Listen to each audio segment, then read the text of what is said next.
It's one of history's most iconic images. Two helpless infants, left to die on a riverbank, are saved by a she-wolf who nurses them as her own. These boys, Romulus and Remus, would grow up to found a city, but their story ends not in brotherly triumph, but in a brutal murder that would stain the very ground on which their city was built. This is the legendary birth of Rome, but how much of it is true? Welcome to 10-Minute History. I'm your host, Jake Sullivan, and today we're digging beneath the myth to find Rome's forgotten founders. The story the Romans told about themselves is pure epic. It starts long before the twins, with a hero escaping the burning ruins of Troy.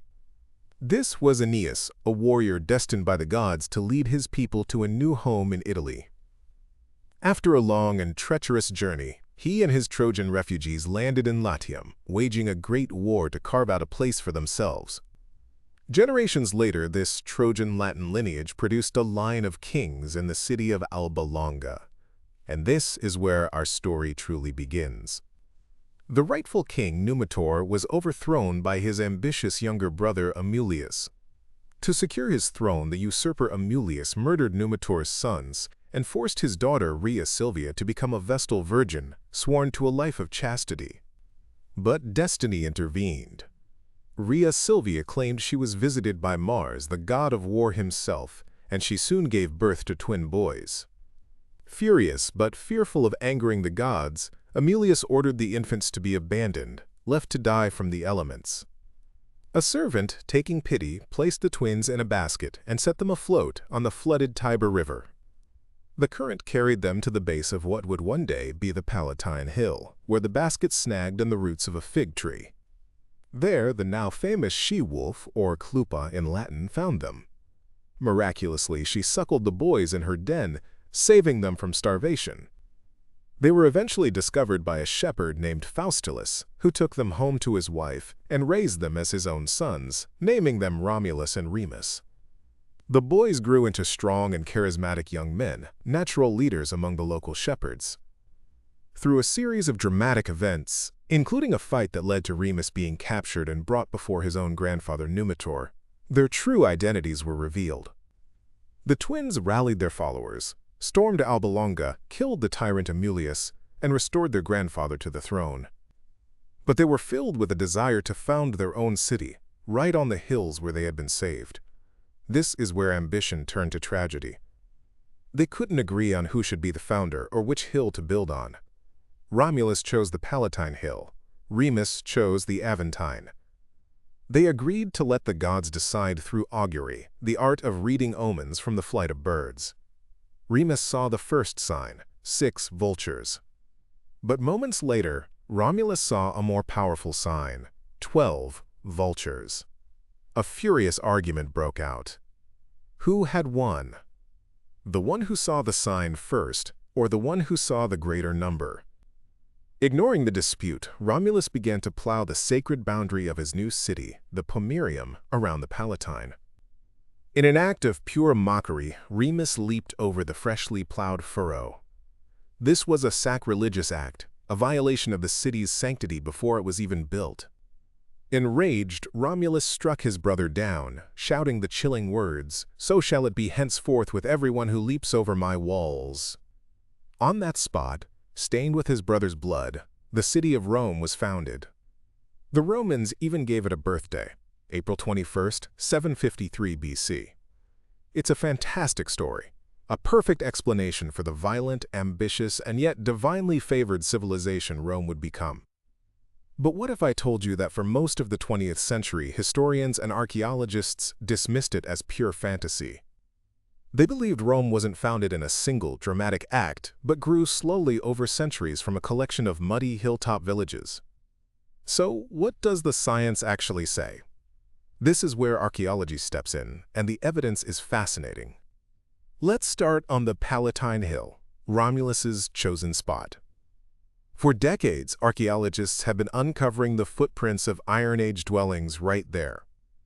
They've found post holes cut into the bedrock, arranged in oval patterns, the exact layout of simple wattle and daub huts. And the pottery found with them dates squarely to the 8th century BC. So while these aren't literally the huts of Romulus, they prove that a permanent Latin settlement existed on the Palatine at exactly the time the legend claims. But here's where it gets really interesting and highly controversial. Starting in the 1980s, an Italian archaeologist named Andrea Carandini made a stunning discovery on the slope of the Palatine. He unearthed the remains of what he claims is an ancient defensive wall, complete with a stone foundation and a palisade. Using carbon dating, he placed its construction between 730 and 720 BC, remarkably close to the traditional founding date. Carandini argues this is the Wall of Romulus, physical proof of a single, planned act of foundation by a powerful leader. He calls it Rome's Big Bang.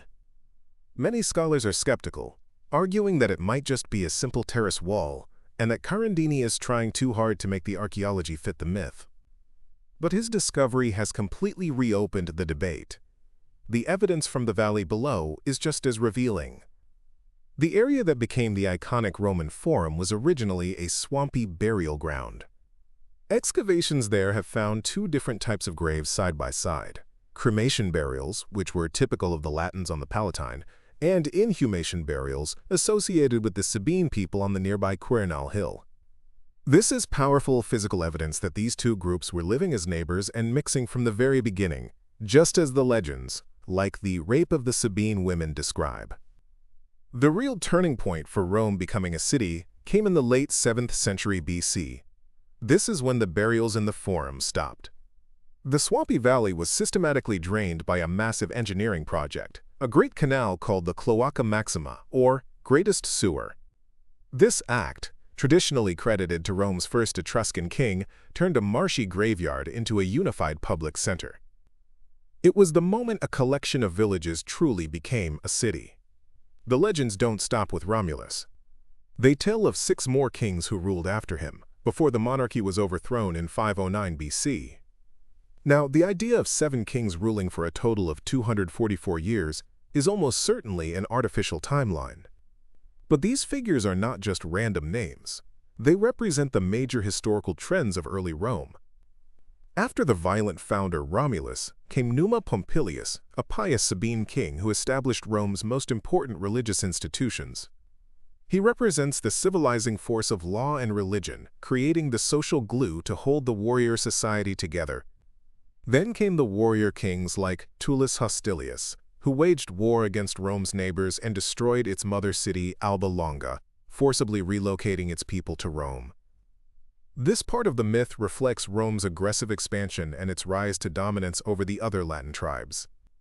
But the most transformative period came with the last 3 kings, who are traditionally identified as Etruscans. Whether this was an outright military conquest or the result of a wealthy Etruscan family immigrating and rising to power is debated. But their impact was undeniable. This is the era that aligns perfectly with the archaeological evidence for Rome's urban revolution. These Etruscan kings are credited with building the Cloaca Maxima, laying out the Circus Maximus for chariot races, and beginning construction on the magnificent Temple of Jupiter on the Capitoline Hill. They were the ones who turned a city of huts into a city of stone. The reign of the 7th and final king, Tarquinius Superbus, or Tarquin the Proud, ends with a story of tyranny and revenge that would define the soul of Rome for the next 500 years. The catalyst wasn't the king's own tyranny, but a horrific crime committed by his son, Sextus Tarquinius. While away at war, Sextus became obsessed with Lucretia, the famously virtuous wife of his kinsman. He returned to Rome, went to her house, and threatened her at sword point. When she refused him, he gave her a horrifying ultimatum. He would kill her, kill a male slave, and place their bodies together, claiming he had caught them in an act of adultery. The threat to her honor was more powerful than the threat to her life. She submitted. The next day, a devastated Lucretia summoned her husband and father. She told them what had happened, made them swear an oath to avenge her honor, and then, declaring that no unchaste woman should live by her example, she pulled out a hidden dagger and took her own life. As the men stood in grief and shock, one of them, Lucius Junius Brutus, pulled the bloody dagger from her chest. He swore a sacred oath to drive Tarquin and his entire family out of Rome and to never again suffer a king to rule over them. They carried Lucretia's body to the Forum, and her tragedy incited a rebellion. The monarchy was abolished, and the king was exiled. The year was 509 BC. On the ashes of the monarchy, the Roman Republic was born, founded on one guiding principle: a deep, profound hatred of kings. This story, whether literally true or not, became the moral and political justification for the Republic. The fear of one-man rule would shape Roman politics for centuries, leading them to create a system where power was shared between two annually elected consuls. So what is the real story of Rome's founders? The truth isn't a simple choice between the myth and the archaeology. It's a synthesis of the two. The legend of Romulus and Remus is an allegory, a powerful story that encodes the essential truths of Rome's beginnings, its violent birth, its growth through absorbing outsiders, and its martial character. The archaeology provides the ground truth, confirming the timeline and the historical processes the myths describe. It gives substance to the stories. This foundational period forged the Roman identity, an identity built on divine destiny, ruthless ambition, and a unique ability to turn outsiders into Romans. It established the political institutions and the cultural DNA that set a small city on the Tiber on an improbable path to conquering the world. So, what are your thoughts on this? Do you think there was a real Romulus? Let us know down in the comments below. If you found this interesting or learned something new, please give this video a like, and don't forget to subscribe to 10-Minute History for more deep dives. Thanks for listening,